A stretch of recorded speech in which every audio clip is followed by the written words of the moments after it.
Reporte 10.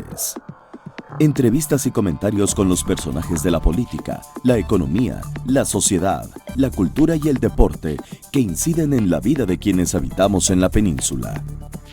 Reporte 10, conducido por Lilia Arellano, Abelardo Martín y Francisco Rodríguez. Periodistas con 4 décadas de experiencia en prensa, radio y televisión nacionales. Reporte 10. Comenzamos. Buenas noches, bienvenidos al Reporte 10. De verdad nos da mucho gusto que nuevamente nos acompañen a través de esta emisión. Vamos a platicar esta noche, mis compañeros Lilia Arellano. Lilia, muy buenas noches. ¿Qué tal, Paco? Buenas noches. Me da mucho gusto verte como A siempre. mí también, porque hoy se traen los ojos muy claros. ¿Sí? Estás muy guapo este día. Es que Te ves bien. no quería, Te no, ves bien. no quería estar menos que tú. Que eres Además una tienes belleza. el ojal rojo. No, podemos seguir Es la oyendo. moda. ¿Ah, sí? Es la moda, sí, es la moda. Con permiso. Podemos seguir oyendo.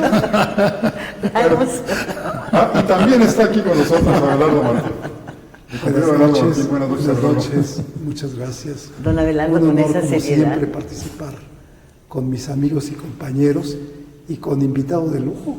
Sí, claro, hoy nos acompaña José Ramón Martel López Portillo. Ya empezamos, Paco. Buenas noches, Lilia. Me da mucho gusto saludarte, ¿Qué tal, señor? poder estar aquí compartiendo con Usted también ustedes está una guapo. conversación. Muchas gracias. No con los Se ojos le ve tan bien. rojos, ¿verdad? No, lo que no tiene rojo es el Abelardo, ojal. mucho tiempo de no verte, me da mucho gusto. Y Paco, como siempre, un placer. Mal haríamos en no empezar con la transgresión de los apellidos, ¿verdad? Sí, habrá que aclarar a nuestros amigos del auditorio que esto de José Ramón Martel López, al que yo le agregué López Portillo, fue en la época en que José Ramón era diputado y miembro del movimiento juvenil de tu partido, ¿no? Así es, era dirigente nacional del Movimiento Nacional de la Juventud Revolucionaria. Evento, por cierto, democrático, donde por un voto, Lilia, un voto me tocó ganar la Dirección Nacional Juvenil. Entonces hubo algún bromista, que se lo dijo? Es por el agradeceré apellido. toda la vida, que mi señora madre, que todavía vive, se apellida López, y entonces soltó por ahí una versión. Pues ¿cómo no va a ganar? Dijo, si es López Portillo. Entonces, Paco desde entonces, siempre con una picardía que le es característica y una impresionante serio. amistad. Serio. Siempre me saluda y me dice, ¿cómo estás, José Ramón Martel López Portillo? A eso se remonta, exactamente. Que además te Escribíamos voy a además. decir, a vistas de lo actual, pues el señor era un santo, la verdad. El gusto por las mujeres ese lo siguen teniendo, ¿estás de acuerdo? Respetable. Además era un hombre muy culto, tampoco tendría pues, de que Sí, apenarse ni de saber comparación, leer, ¿no? ¿verdad? Ni No, hombre, comparación. ese sí sabía leer. No, hombre, tenía una biblioteca espléndida. A mí me tocó tratarlo los últimos años de su vida. Y alguna ocasión le pregunté, ya muy grande, ya a punto de morir, unos meses antes, ¿volvería a hacer lo que hizo? Y me dijo, definitivamente. Las mujeres, los libros, lo volvería a hacer. Un gran hombre, quizá todavía incomprendido, ¿eh? La historia no lo ha tratado, la historia reciente no lo ha tratado bien, pero en su momento la historia se va a fijar en quién fue verdaderamente José López Portillo, qué hizo por el país. Se hizo mucho, ¿eh? Se hizo mucho con José López Portillo. Fíjate, Paco, que nunca lo hemos conversado tú y yo, y pues desde luego difícil abordarlo, Lilia, pero la generación quizá que nos antecede y la nuestra fue muy dura y muy severa a juzgar al presidente López Portillo. Se Exacto. quedaron con las pequeñas frases producto de su emotividad. Aquella frase de defenderé al peso como perro y cuestiones que fueron netamente para mí expresiones de su temperamento, evidencias de su temperamento. Pero algo que tú dijiste que es muy importante, perdón, Paco. Sí. Este país, por ejemplo, ha vivido demasiados años de la industria petrolera, lo que le ha generado a este país, al gobierno, en utilidades, en posibilidades de gasto público. La industria petrolera ha sido impresionante. Claro, el país sigue con mucha pobreza y con muchos problemas, pero ese cambio que se dio para poder tener esa posibilidad de una palanca de recursos, el que endeuda al país con una cantidad miserable para lo que después se produjo, fue precisamente López Portillo, cosa que se le ha recriminado históricamente y que, como bien dices tú, comparto, no se le reconoce. No. 80,000 millones de dólares es lo que nos costó la deuda para poder sacar el petróleo.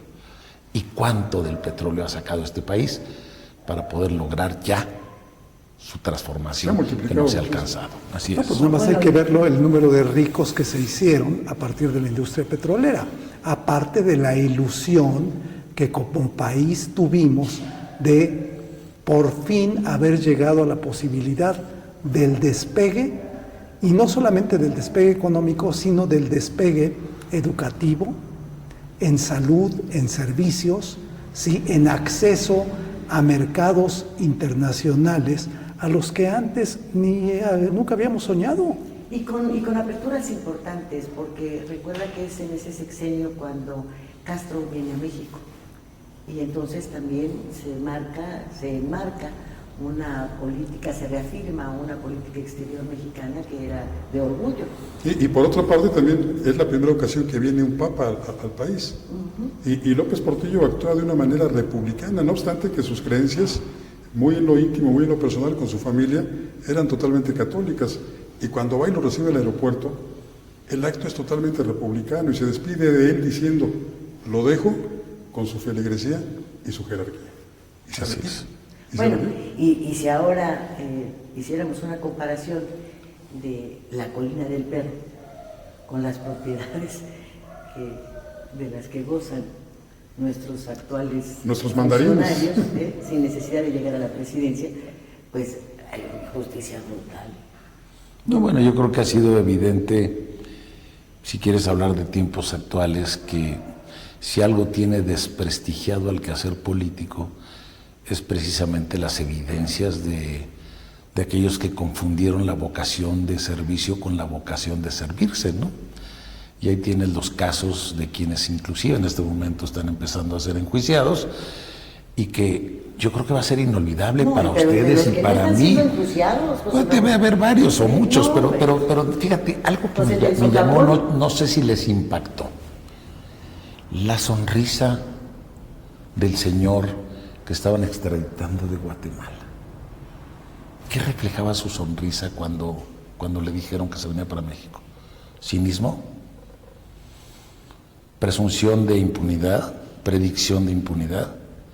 Yo creo que sí es ofensivo ese tipo de actitudes, porque reitero, desde mi personal punto de vista, la clase política, nos hemos visto juzgados todos por estos corruptos que han envilecido lo que debería de ser una vocación de servicio. Y no hablo de un solo partido, porque no son tan solo priistas los que se ven inmiscuidos en actos de corrupción. Pareciese que hay un relevo por ahí de actitudes de un tiempo acá, donde no hay partido político que se salva, no es privativo de un partido político la posibilidad de tener personajes corruptos. Pareciese que eso es un mal que ha permeado y que, por cierto, sería uno de nuestros grandes... Es inherente a la naturaleza humana. Ay, es una cuestión de creencias. de veras. Hay corruptos japoneses, ingleses, Sí, pero no son todos. No, son todos. no, aquí tampoco son todos. No son todos. Yo estoy de acuerdo contigo que no son todos. ¿Alguno de ustedes tiene sonando su celular? Sí, creo que yo. Para que nos hagas el favor de apagarlo.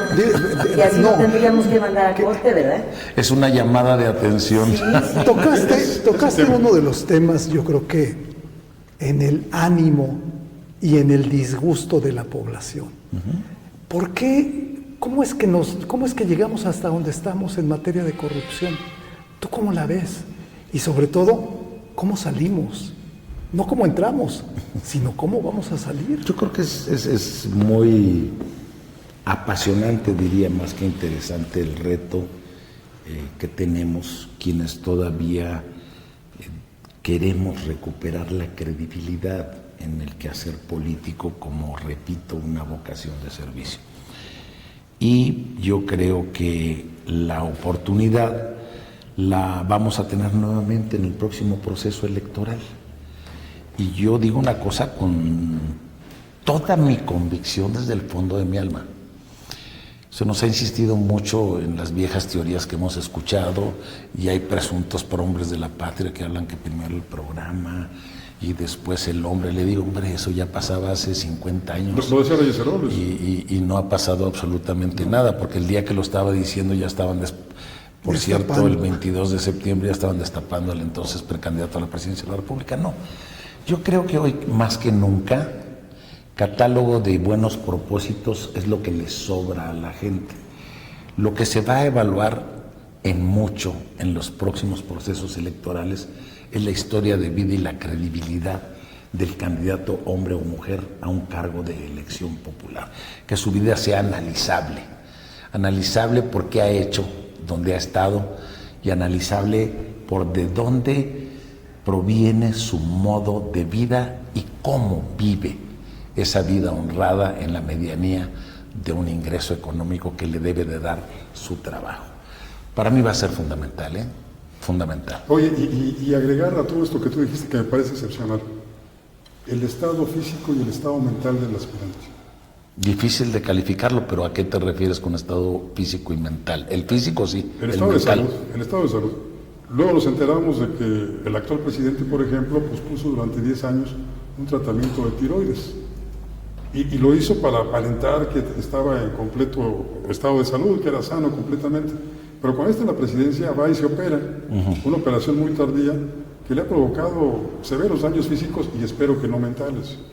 Pero sí, yo creo que como en otras democracias, en México sí se debería seguir también un examen de salud completo para que la sociedad supiese quién te va a gobernar y en qué estado está. Paco, contigo es difícil debatir temas, pero déjame decirte algo. En lo personal yo veo un presidente de la República en su estado físico bastante bien. Acaba de inclusive de observarse que corrió una carrera junto con el Estado Mayor. Físicamente lo veo bien. No sé si su operación la retrasó o la hizo cuando la necesitaba.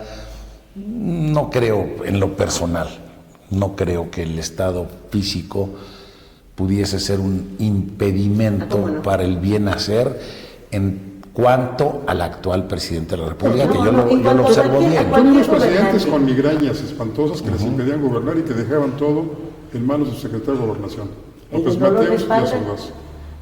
Vicente Fox, que tenía un dolor de espalda que no, que no aguantaba y que tenía que tomar hasta Prozac. Pero perdón, tenía que tomar Prozac para el dolor de espalda. Sí. Ese es otro boleto, imagínate. Y Toloch. Pero ese Marta se lo daría, ¿no? Sí, ¿cómo no? ¿Sí? Si le daba su Teniacá, le daba, ¿cómo no?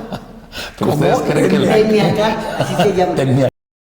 Pero ¿a poco las ocurrencias del señor Fox eran producto de su dolor de espalda? Bueno, es que tienes que tomar una serie de, francamente de no lo creo. Y los calmantes finalmente contienen droga y te alteran el estado de ánimo y te alteran todo, como el Prozac. También tomaba Prozac. El señor Calderón, alcohólico. Entonces, bueno... Es una enfermedad, Es una enfermedad. ¿El alcoholismo es una enfermedad? ¿Qué sí lo es? Ahora, ¿a qué nos referimos con la salud mental? Hay quienes tuvieron infancias difíciles. El señor Cedillo, uno de ellos, infancias muy carentes de muchas cosas. Y en su desarrollo profesional, lejos de sentir orgullo por esa superación, se les genera un lastre, es para ellos motivo de vergüenza. Y entonces buscan una venganza de clase. Es similar a lo que vemos con la delincuencia hoy. No solamente los jóvenes... No te estás refiriendo a Andrés Manuel, que traiga alguna revancha de clase. Estamos hablando de quienes ya han tenido ejercido poder, lo han ejercido a plenitud además. ¿Qué pasa con los jóvenes delincuentes de hoy? Cuando agreden a otros jóvenes, lo hacen con saña. ¿Por qué mi papá nos abandonó y el tuyo no? ¿Por qué yo no tuve escuela y tú traes ese carrazo? ¿Por qué yo no tenía para comer y traes ese reloj? Entonces viene aparejada al robo, al delito de una venganza. Una vendetta. Sí, clasista. Y eso acompañó a Calderón. Digo, a Calderón, a Cedillo. Bueno, y a Calderón también. Calderón se quedaba tumbado, nos han dicho muchos de sus compañeros de la Escuela Libre de Derecho, borrachito en las bancas, ¿no? Cuando era novio incluso de Margarita. Entonces, todo esto los hace pretender vengarse de la sociedad, ejercer acciones de venganza. Y otra, que me da pena, pero es cierta, yo digo que es cierta. ¿Ustedes creen que Agustín Carstens le decía el bien al mundo cuando no puede ni ir a un sanitario normal porque lo rompe? ¿Cómo le hace el señor Carstens para hacer el amor? Pues no, habría No, que pues tú preguntárselo a su tampoco. mujer, Bueno, Lilia, por entonces, favor. bueno, yo qué te voy a saber decir Espérame, de eso. imagínate, bueno, debemos imaginarnos que se generan rencores, porque el transcurrir de tu vida no te genera. Te hago una tanta pregunta, de satisfacción. veras.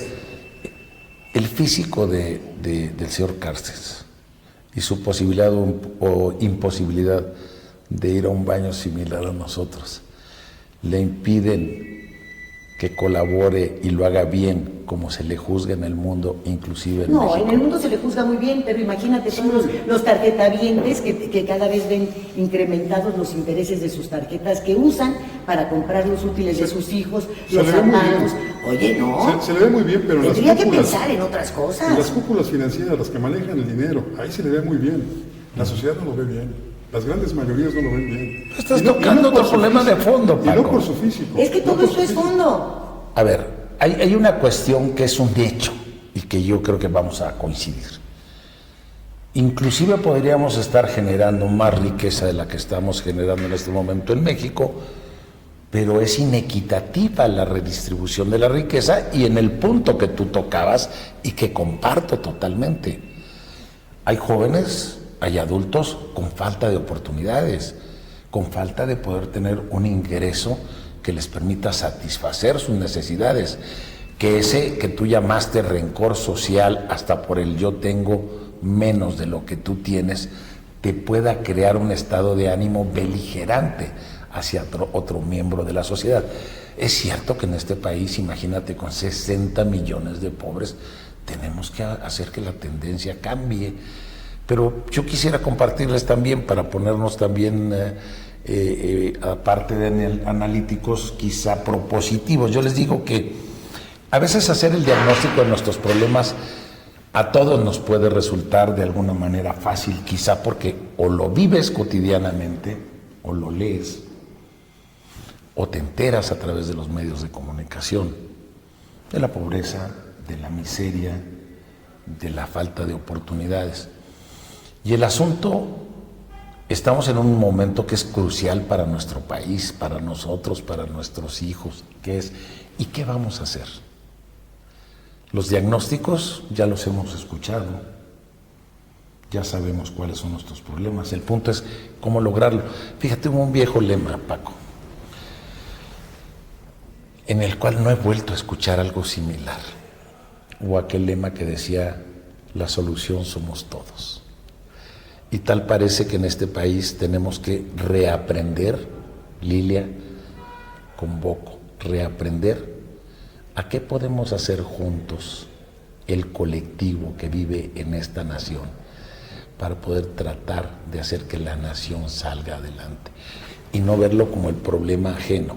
Es decir, lo que hace el gobierno es su responsabilidad, le exijo y tengo el derecho y comparto que así debe de ser, pero también qué puedo hacer yo como ciudadano para poder asumir un rol que me permita que esta nación salga adelante. Sí, Eso es estamos de ideal, acuerdo. eso es ideal. La verdad es que sí es cierto, juntos todos trabajamos y podemos conseguir cosas juntos. Pero ¿qué ha hecho la clase política en los últimos 18 años? Nos ha polarizado.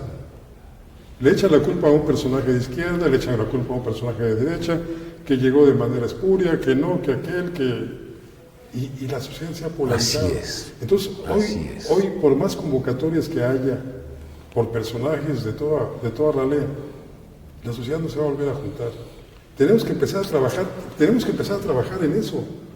Pero nada más salir a decir, la solución somos todos en este momento, es totalmente imposible. Por una yo parte, diría- y por la otra creo que lo que mencionabas de estudiar muy bien el pasado, la trayectoria de cada uno de los que va a participar en los comicios del 2018, sería muy sano, pero los argumentos siguen siendo los mismos. Me atacan mis rivales políticos.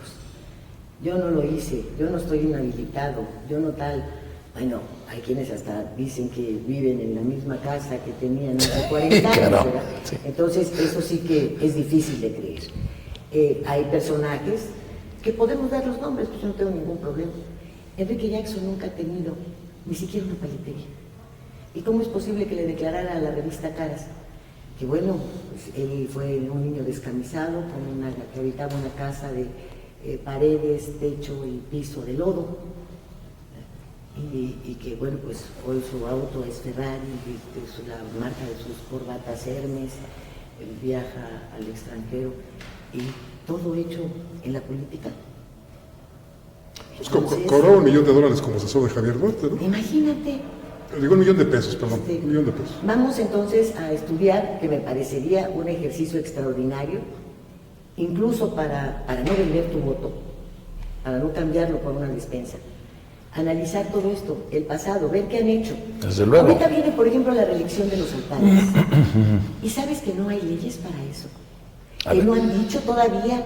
Pero que Lilia, vamos si van a salir, si no van a salir. El alcalde es a el partir de personaje más algo que cercano acabamos la de gente. comentar y que yo comparto con lo que expresabas tú y lo que estaba expresando Paco. ¿Qué es lo que estamos viendo de repente en los debates políticos? ¿Hay debates políticos? Bueno, pues yo lo que he visto es una escena donde se trata de enlodar al prójimo, ¿no? Tú Pero hay motivos. hiciste, Hay seguramente de muchos Hay sí, motivos. seguramente, Pues eso seguramente. hay que descubrir. Seguramente, pero ojo, Porque si no, ojo, entonces tú volteas y le dices, te voy a demandar. déjame ser romántico. Ay, no.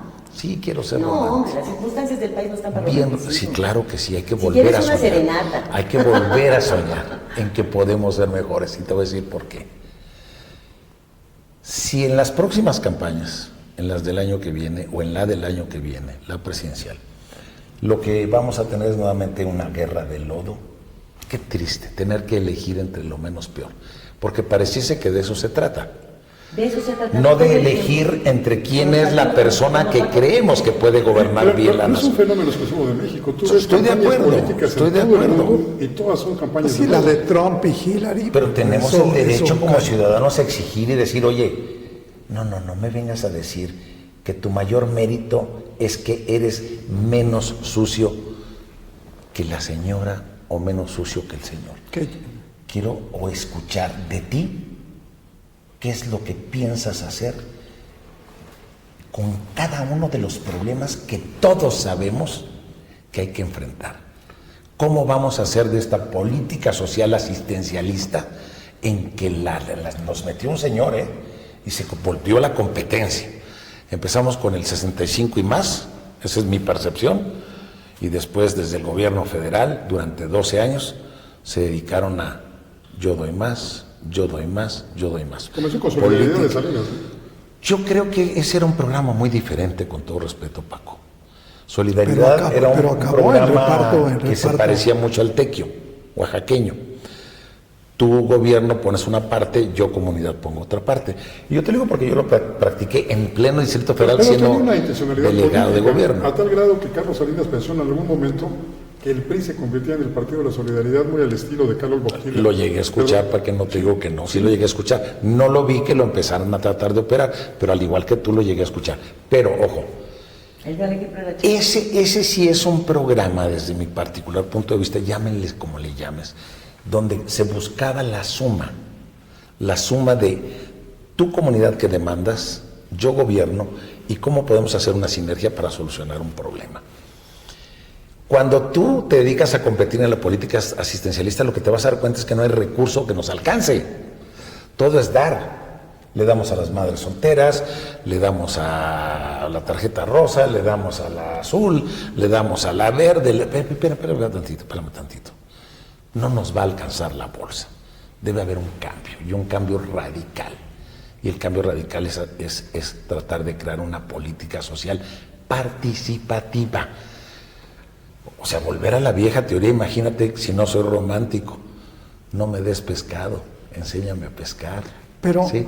Sí, eso lo hemos Ayudémonos con la caña. Y bueno, ¿no? todo esto que hemos platicado, pues obviamente esta semana que inicia, se lleva a cabo la asamblea de tu partido y las mesas de discusión que creo que ya están muy orientadas al estilo priista, ya se sabe qué van a decir. Bueno, una de ellas, la más importante a mi parecer, que es la de los estatutos, importante para ustedes los priistas.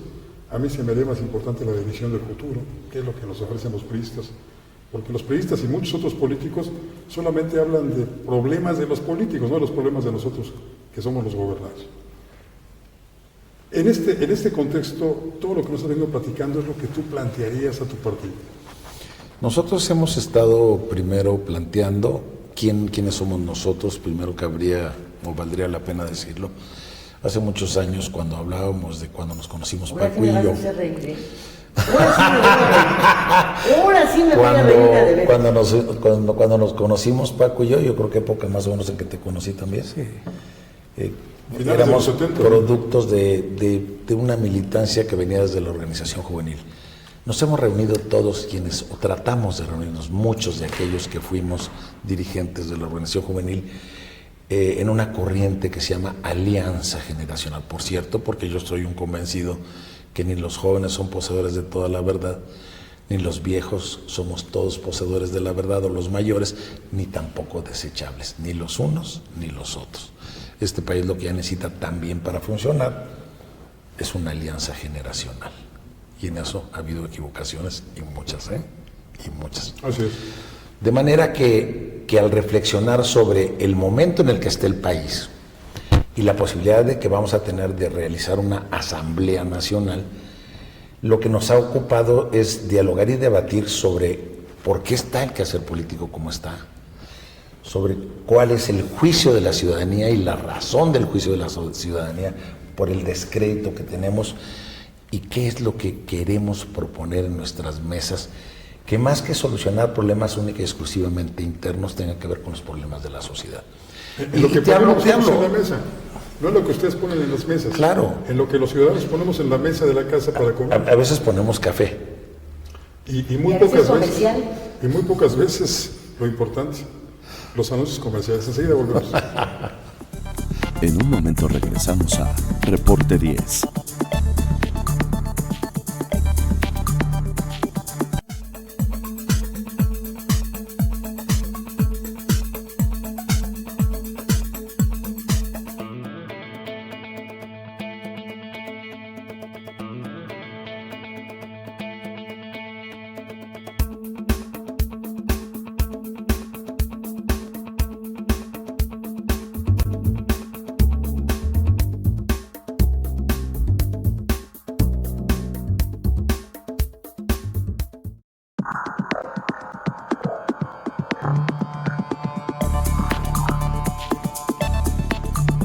Qué bueno que sigue con nosotros aquí en Reporte 10. Lilia Arellano, Abelardo Martín y su servidor Francisco Rodríguez. Platicamos esta noche con el licenciado José Ramón Martel López. No López Portillo, ¿eh? Eso fue una broma, ¿no? Eso fue una broma.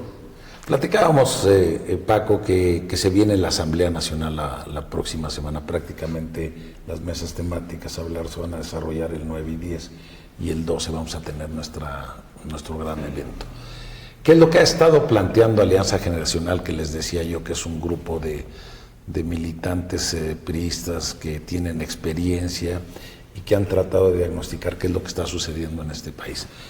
Lo que nosotros estamos planteando en diferentes mesas, no única y exclusivamente en la mesa de estatutos, es, por ejemplo, su servidor tuvo la oportunidad en San Luis Potosí de que se aprobara una propuesta por aclamación, que hay algunos constitucionalistas que la han juzgado como rígida o severa o exagerada, pero yo digo que del tamaño de la respuesta que dé nuestra organización política a temas tan delicados como la corrupción, puede ser el tamaño o la posibilidad de recuperar la credibilidad con los ciudadanos. ¿A qué me refiero con esto? Que esa sonrisa cínica de la que hablábamos al inicio del programa, me parece que es el no temor a la ley, o la confianza en la impunidad, o que el temor al castigo pequeño o mediano sea tal que no tengo miedo si la alforja la traigo llena, para poderme inclusive ir un tiempo. Con la negociación política, José Ramón, porque no solamente fue la sonrisa del señor Duarte o el señor N., sino fue aquella frase que pronuncia en la primera audiencia que se celebra en Guatemala, donde le piden si se allana o no a la solicitud de extradición de México. Y él dice, primero tengo que ver en qué términos viene. Primero tengo que ver si me cumplieron los que están allá, en qué términos me voy a ir. Que se vaya mi esposa, que se quede con la fortuna. Esos eran los términos. Y ya cuando le vemos la sonrisa es porque ya le habían cumplido. Si tú la leíste así, yo te lo respeto, Paco. Yo lo que voy es más allá. Es decir, ¿qué propuesta es la que nosotros estamos haciendo con todo y su consecuencia? Que el sustraer recursos públicos, recursos del erario en este país, pueda ser tipificado como traición a la patria y todas las consecuencias que eso pueda traer aparejado. De ese tamaño debe de ser el delito, para que las sonrisas se acaben, las presunciones de pacto se acaben, Y esa traición a la patria, y que se resarza. Y esa traición a la patria, ¿qué conlleva? Yo recuerdo, creo que la única ocasión que nuestro Congreso ha declarado a un mexicano traidor a la patria, traidor de lesa humanidad, fue en la época final de Luis Echeverría y fue Andrés Marcelo Sala, un dirigente empresarial de Monterrey. Pero no fue más que la declaratoria y Mira, hasta ahí. lo que estamos proponiendo es que no tan solo sea la declaratoria, sino instruir a los legisladores, que puede ser una facultad del partido, para poder poner penas verdaderamente severas y ejemplares, pero también con algo que es muy particular: la comprobación de la sustracción de recursos públicos que traiga aparejado el que los regresen, porque puedes pagar con cárcel y a lo mejor no resarcir los recursos públicos que te llevaste. Esa es una de las cuestiones que nosotros estamos. Por eso debemos nosotros de no permitir, por dignidad, que se siga pensando que esto puede o debe seguir ocurriendo. ¿Esta alianza generacional es el equipo de Beltrones? No.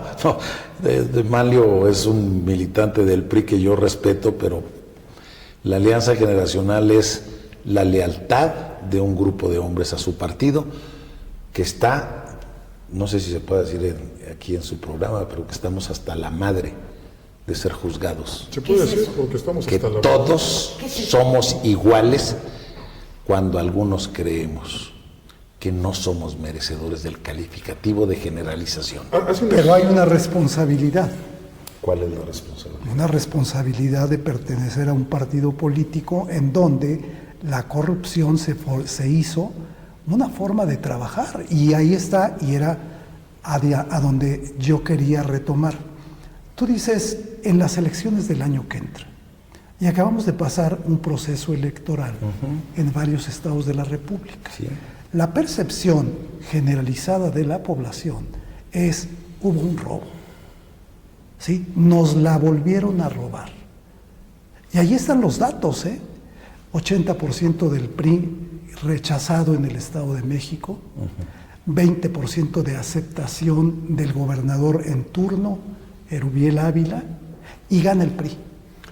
La ley electoral a lo que tú te referías, ¿va a haber tiempo de cambiarla? ¿Vamos a abandonar de aquí al año que entra la spotcracia que vivimos? ¿Cómo le vamos a hacer? ¿Cómo podemos tener? Yo te compro el argumento.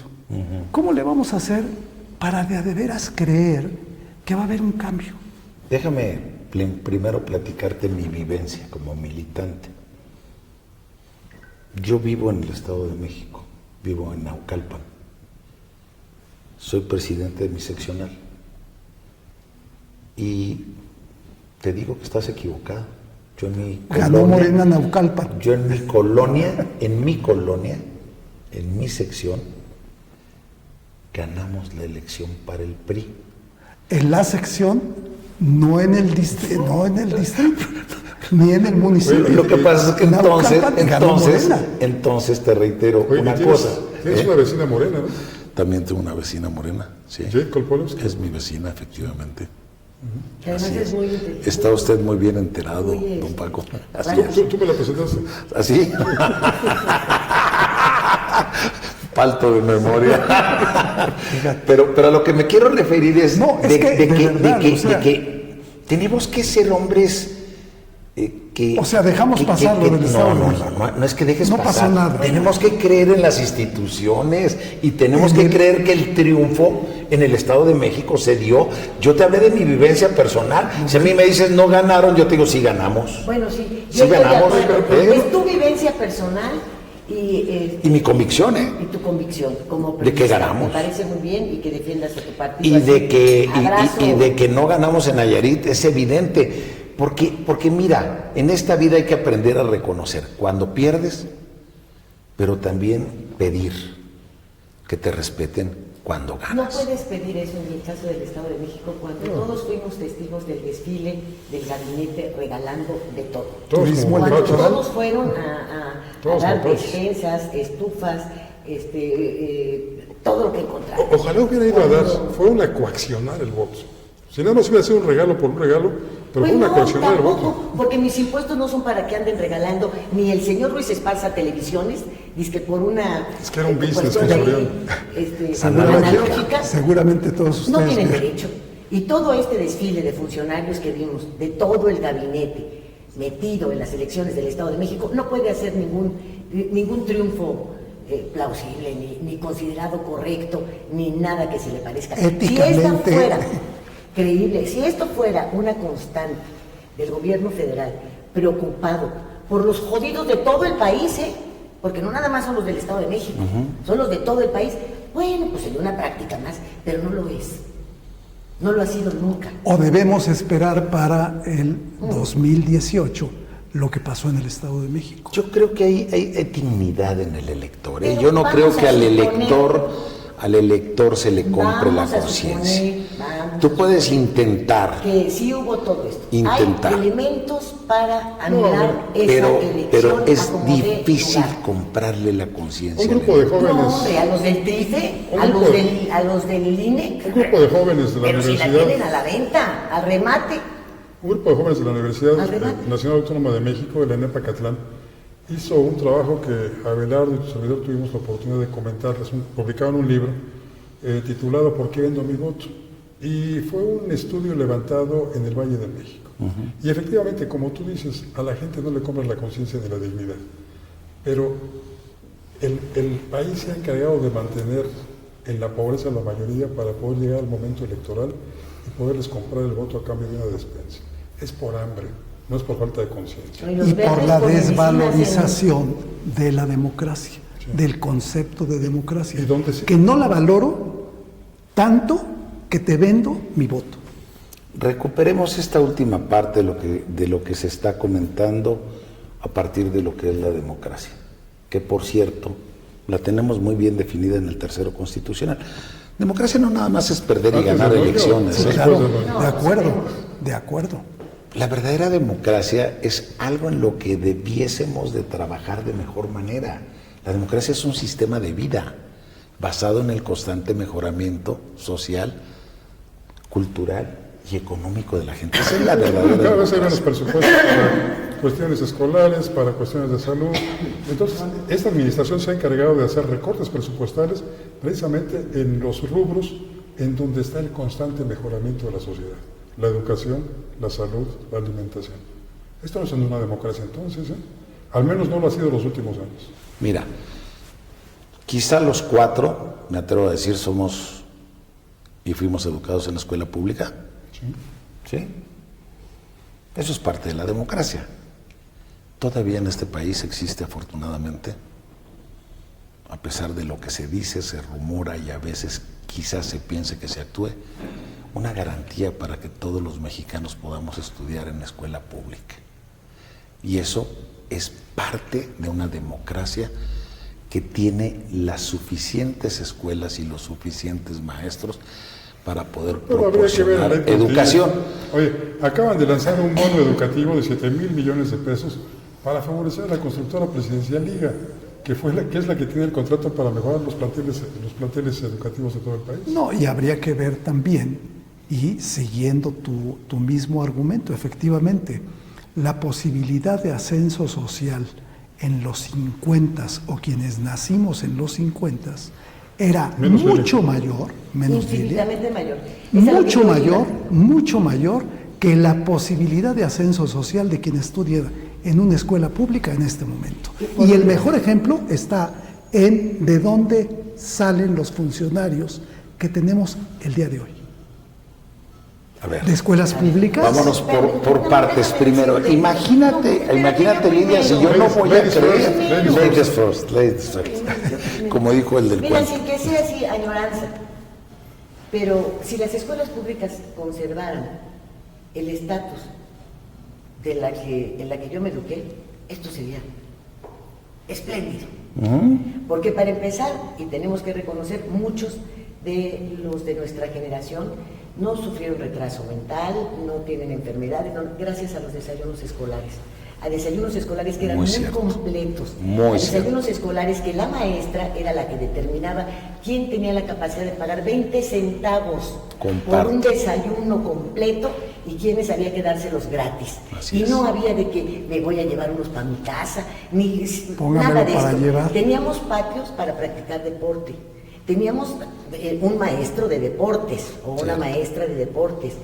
Recibíamos realmente una educación muchísimo más completa de la que tienen hoy cualquiera de nuestros jóvenes, por más que las matemáticas ya sean de pensamiento y no de tablas de multiplicar y de no sé qué tantas cosas. No de embarazo. Que pretenden hacer.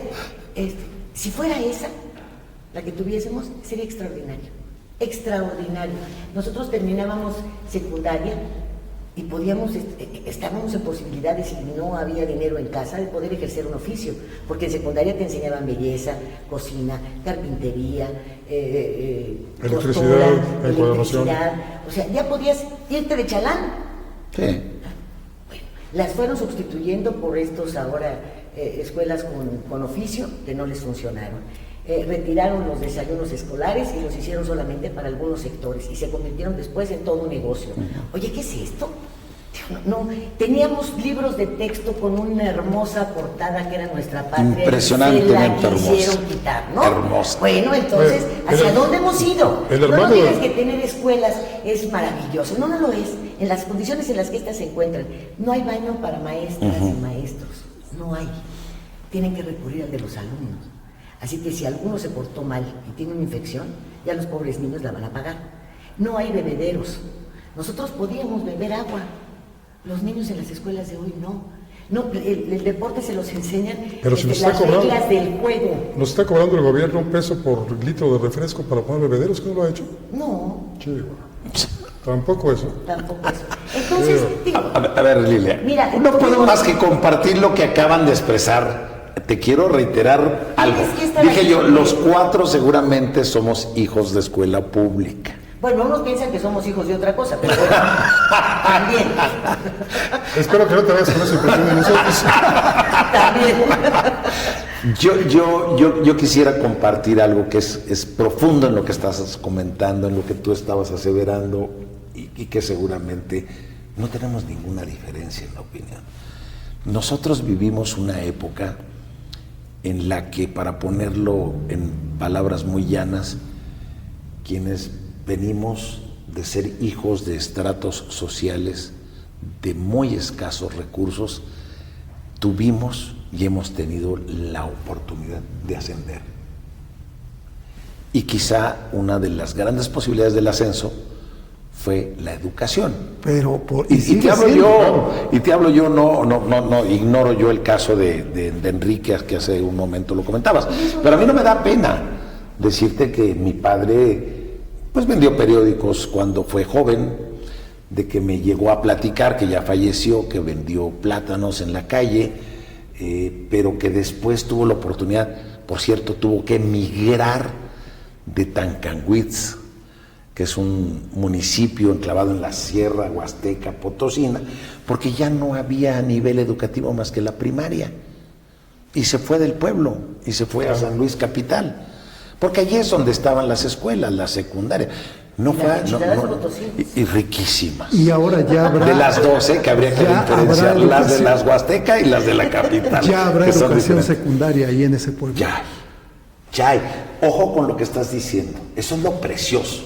Pues esa es la época de mi padre. Ya para cuando me tocó hacer campaña por ese distrito, cuando nos conocimos también y tratamos en la 51 legislatura, es prehistoria ya, ¿no?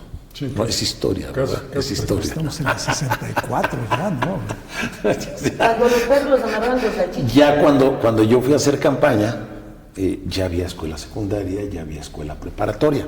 Ahora hay una universidad regionalizada en San Luis Potosí, en la Huasteca Potosina. Un plantel de la Universidad Autónoma de San Luis Potosí.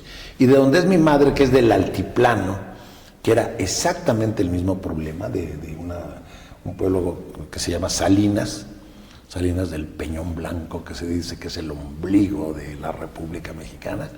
Tampoco había más que secundaria. Ahí sí no había preparatoria y también tenían que emigrar.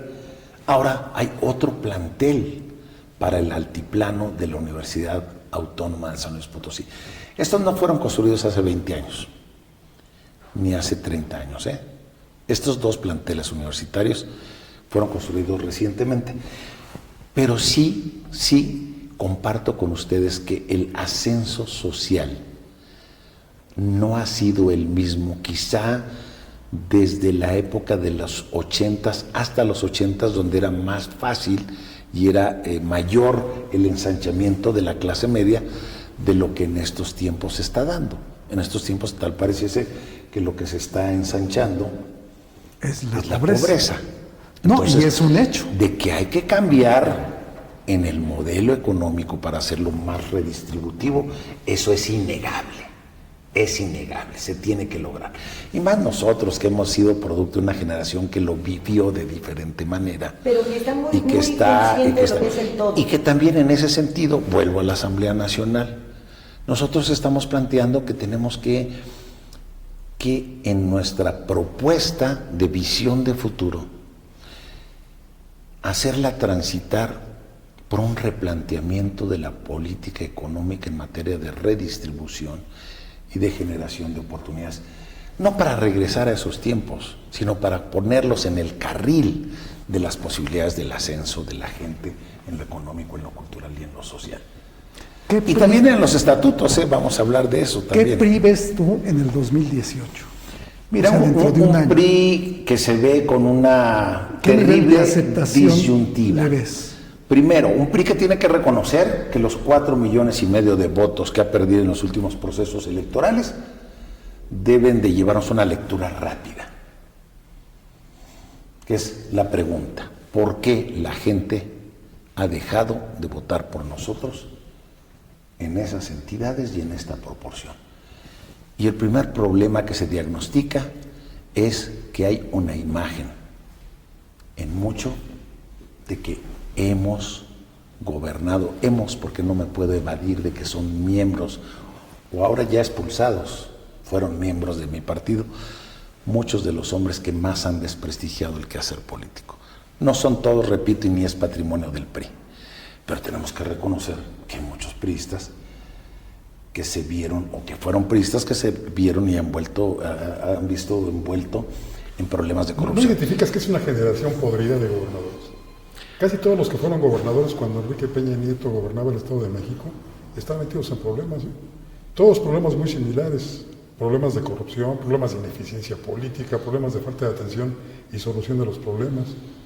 No lo haría generacional, pero es evidente que les fue mal. Hay una fotografía que circula en todas las redes sociales. Les fue mal, la conozco y la he visto. Y ahí se ve que es una generación podrida. Bueno, eso es lo que sucedió.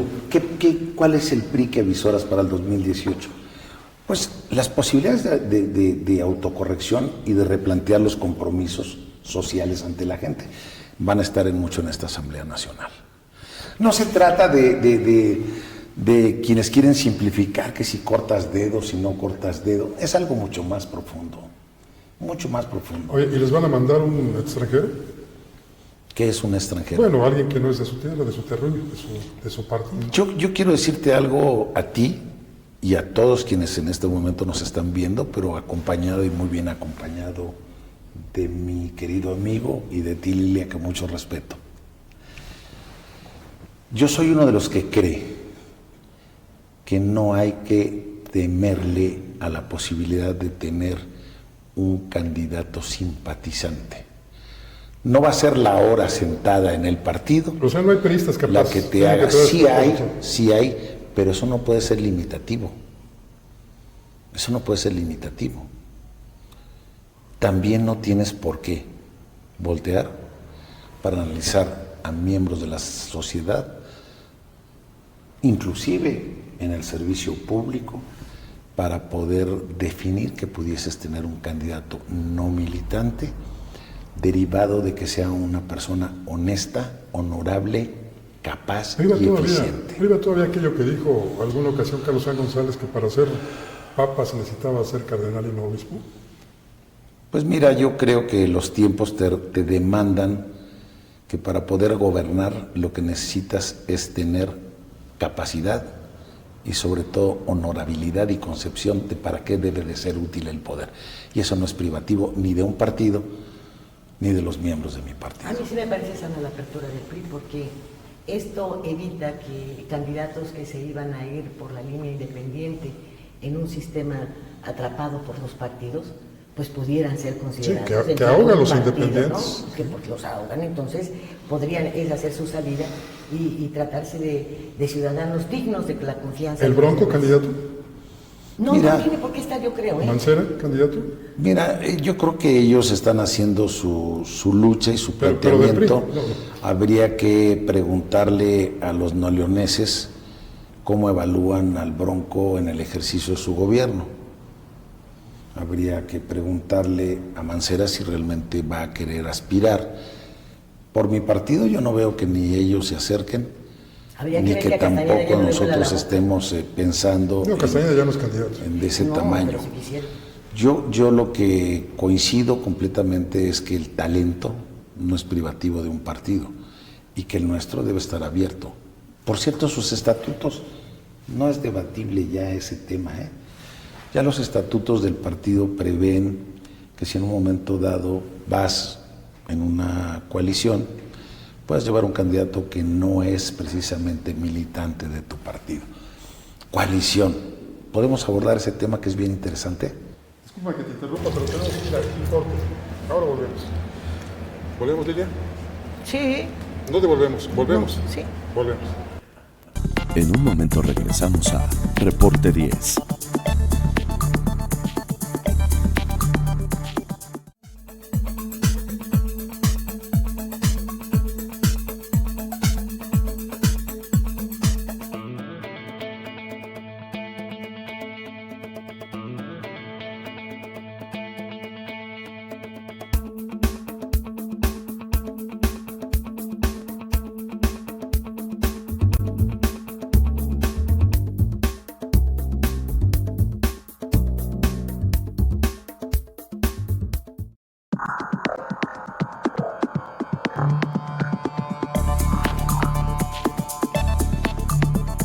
De despedirnos de usted esta noche, vamos a platicar todavía un momentito más con José Ramón Martel.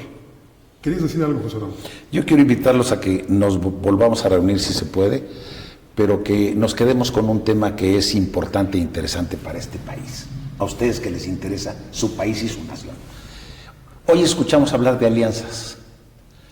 Ustedes van a haber escuchado, por ejemplo, que el otro día se dijo, inclusive por el dirigente de mi partido, que iba a hacerse una alianza y dijo que iba para derrotar el populismo. Y luego vemos la alianza dentro del PAN de Margarita para poder ganarle a Anaya el proceso. Y la alianza de Anaya por demostrar que Margarita no es la que debe de aspirar. Y la alianza para derrotar al PRI. Y me pregunto, ¿y la verdadera alianza? La de los partidos con los ciudadanos, No, eso no existe. la de los partidos con las causas. Ese es uno de los retos de mi partido y ese es uno de los retos de nosotros como Alianza Generacional y de José Ramón Martel. Necesitamos lograr nuevamente alianzas para poder lograr encauzar que este país tenga mejores soluciones a los problemas de la sociedad. La verdadera alianza debe estar con las causas de la gente y con los ciudadanos mexicanos. Paco, ¿y si después de la asamblea Oaxaca. al señor para que nos diga qué pasó, Sí, yo creo que es cómo obligado. quedó, hacia dónde va? Es obligado. Y déjame hacerle una preguntita de mi pueblo, Sí, rapidísimo. rapidísimo. Al fin que me la va a contestar muy rápido. ¿También? No va a poder. A ver, ¿estuviste en el CREA? Sí. Bueno, resulta que en Cancún había un CREA. Sí. ¿Ya? Ahí para los jóvenes, estaban las instalaciones. Así etcétera, es. etcétera. Hubo un tiempo en el que, bueno, pues ya con los huracanes y todo esto quedó Sí. en mal estado el edificio, no quisieron invertirle, lo dejaron así y posteriormente lo entregaron al gobierno del estado para su uso sin especificar cuál. O sea, fue una entrega sin especificación alguna. Y el gobierno del estado lo incluye en su Instituto del Patrimonio Estatal, y el cual vendía terrenos y bueno, lo que se requería para inversiones.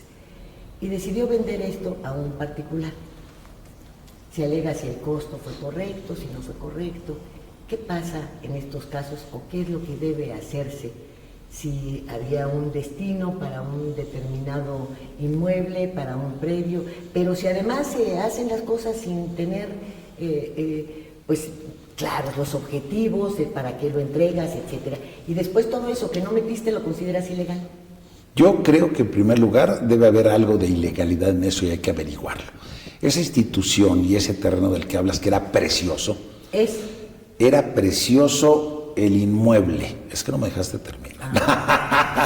El inmueble era precioso, posibilidades de que los jóvenes acudieran a Cancún, que lo hicieran a un bajo precio, con mucha dignidad. El espacio físico es sensacional, la playa de enfrente es sensacional.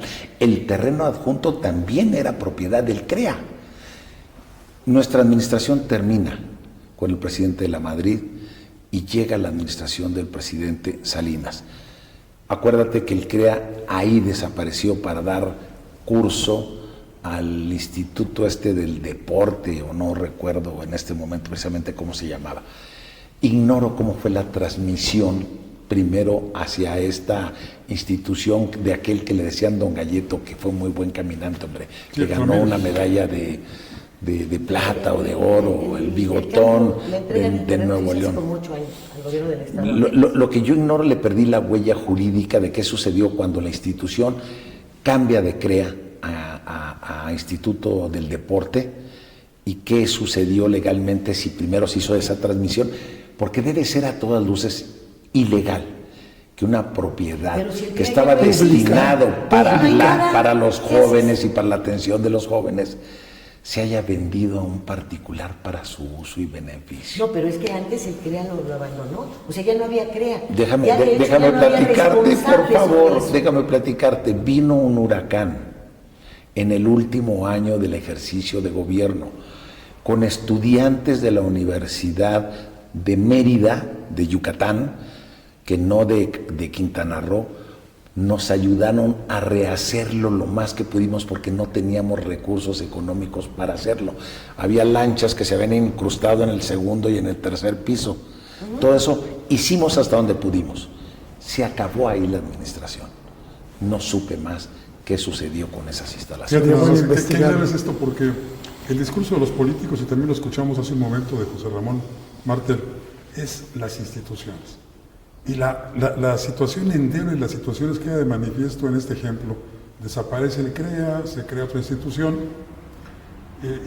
entonces no tenemos instituciones, son cuestiones pasajeras, ideas de un loco, de un soñador, de un romántico. Le agradezco mucho que nos haya acompañado esta noche, lo invito para que se reúna con nosotros la próxima semana, aquí en este mismo espacio. Hay que fortalecer las instituciones. ¿Cuáles? Mientras tanto, les deseo como siempre buenas gracias. Las que López Obrador quiso desaparecer. Muchas gracias. Muchas gracias, la verdad, muy, muy a gusto, espero que ustedes también. Muy divertido, sí. Muy bien. Pero mira, me impresionó que no suda. ¿No? ¿Ni se acongoje? No, lo que pasa es que lo que comentaste tú, de eso ni pensé que lo fueras a traer como tema. ¿Qué? Lo del CREA. Es una pena lo que pasó también. No sé yo qué destino tuvo esta parte que teníamos de terreno, que está arriba de la salida a Cuernavaca, donde se venden los muebles. Toda la parte de arriba era o es del CREA o de lo que fue el CREA. ¿Ahora qué es? ¿En el bosque del Pedregal? Sí. Al lado de la casa de Salinas. Pero también había en Vallarta. También. Porque Y en La Paz.